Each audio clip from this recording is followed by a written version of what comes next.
নমস্কার দর্শক বন্ধুরা, লিপিস কিচেনে আপনাদের স্বাগত জানাই। আজ হাজির হয়েছি সেরা স্বাদের ফুলকপির একটি নিরামিষ রেসিপি নিয়ে। অসম্ভব টেস্টি হয় খেতে। আশা করছি আপনাদের ভীষণ ভালো লাগবে। আমার চ্যানেল এখনও না সাবস্ক্রাইব করা থাকলে চ্যানেলটি সাবস্ক্রাইব করার অনুরোধ রইল। এখানে বড় সাইজের একটি ফুলকপি নিয়ে প্রথমে কেটে নিচ্ছি। খুব বেশি বড় নয়, আবার খুব বেশি ছোট নয়, মাঝারি মাপ করে কেটে ভালো করে ধুয়ে নিচ্ছি প্রথমে ফুলকপির ফুলগুলোকে। তারপর একটি ডেকচিতে গরম জল করতে বসিয়েছি, এতে দিয়ে দিলাম পরিমাণ মতো লবণ। জল ফুটতে শুরু হলে ফ্লেম অফ করে সমস্ত ফুলকপির ফুলগুলো দিয়ে ঢাকা দিয়ে 5 মিনিট রেখে দেব লবণ গরম জলে এগুলো। সেই সময় মশলা তৈরি করে নিচ্ছি। 1.5 ইঞ্চ পরিমাণ আদার টুকরো, 3টে ঝাল কাঁচা লঙ্কা, আর হাফ চামচের একটু বেশি বা 1 চামচের একটু কম দিলাম গোটা গোলমরিচ। দিয়ে দিচ্ছি এখানে 1.5 চামচ মতো গোটা ধনে, 1 চামচ গোটা জিরে। এছাড়াও এখানে প্রায় 12-14টার মতো কাজু বাদাম দিয়ে দিয়েছি। এখানে আমি টুকরো করা কাজু বাদাম দিয়েছি। পরিমাণ মতো জল দিয়ে বেশ মসৃণ করে বেটে নিতে হবে। দেখুন মশলা একদম রেডি। এদিকে ফুলকপিগুলো আমি 5 মিনিট পর জল থেকে তুলে নিয়েছি, গরম জল থেকে। এখন রান্নার জন্য কড়াই গরম করে দিয়ে দিচ্ছি সাদা তেল।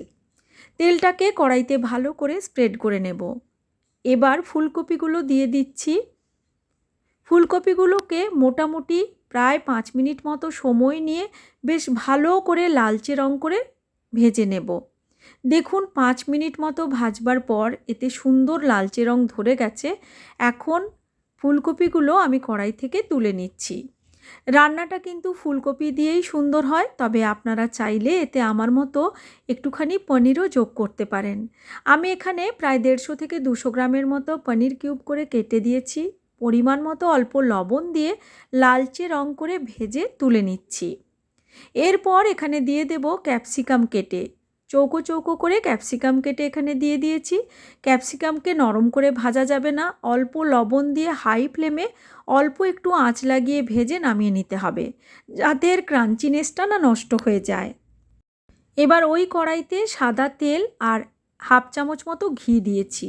গোটা গরম মশলা আর দিলাম গোটা জিরে ফোড়ন হিসেবে। এরপর যে মশলাটা আমি বেটে রেখেছি সেটা দিয়ে দিলাম।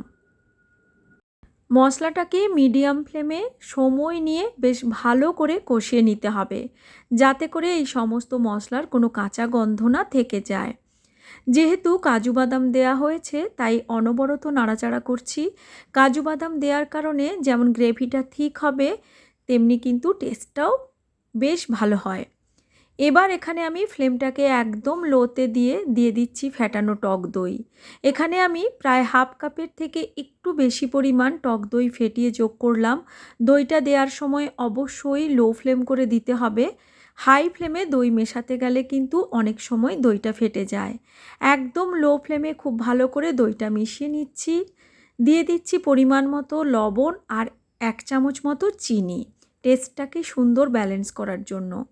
লবণ চিনি দিয়ে ভালো করে নাড়াচাড়া করে মিশিয়ে দিয়েছি। এবার এখানে দিয়ে দিচ্ছি ফ্রেশ ক্রিম।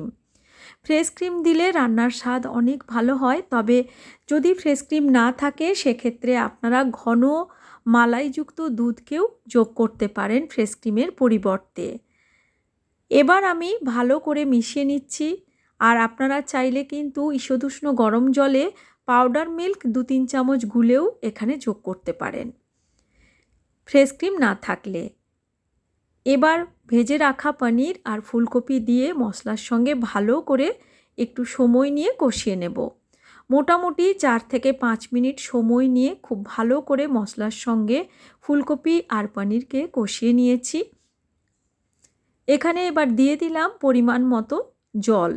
রান্নাটা আর একটু সময় হবে, গ্রেভিটা ঘন হওয়া পর্যন্ত। 1 চামচ কসুরি মেথি আর কয়েকটা কাঁচা লঙ্কা দিলাম সুন্দর ফ্লেভারের জন্য। ভালো করে নাড়াচাড়া করে মিশিয়ে নিলাম। 2 মিনিট মতো ফুটিয়ে নেওয়ার পর দিয়েছি গরম মশলার গুঁড়ো।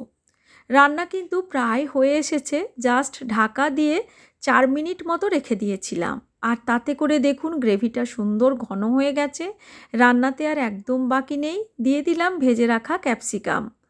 আর এখানে যোগ করে দিচ্ছি হাফ চামচ মতো ঘি। ভালো করে ঘি আর ক্যাপসিকাম দিয়ে আরও একবার নাড়াচাড়া করে মিশিয়ে নেব। আর তারপর কিছু নয়, ঢাকা দিয়ে ফ্লেম অফ করে 4-5 মিনিটের জন্য রেখে দেব স্ট্যান্ডিং টাইম দিয়ে। আর তাতে করেই আমাদের এই সহজ নিরামিষ সেরা স্বাদের রেসিপিটি একদম রেডি হয়ে যাবে পরিবেশনের জন্য। দেখতেই পাচ্ছেন কতটা লোভনীয় দেখতে হয়েছে, খেতেও দুর্দান্ত হয়। আশা করছি আমার আজকের এই সেরা স্বাদের নিরামিষ রেসিপিটি আপনাদের ভালো লেগেছে। ভালো লাগলে লাইক, শেয়ার ও কমেন্ট করার অনুরোধ রইল। আজকের মতো এই পর্যন্তই, আবার হাজির হব নতুন কোনো রেসিপি নিয়ে। সবাই ভালো থাকবেন। Thanks for watching.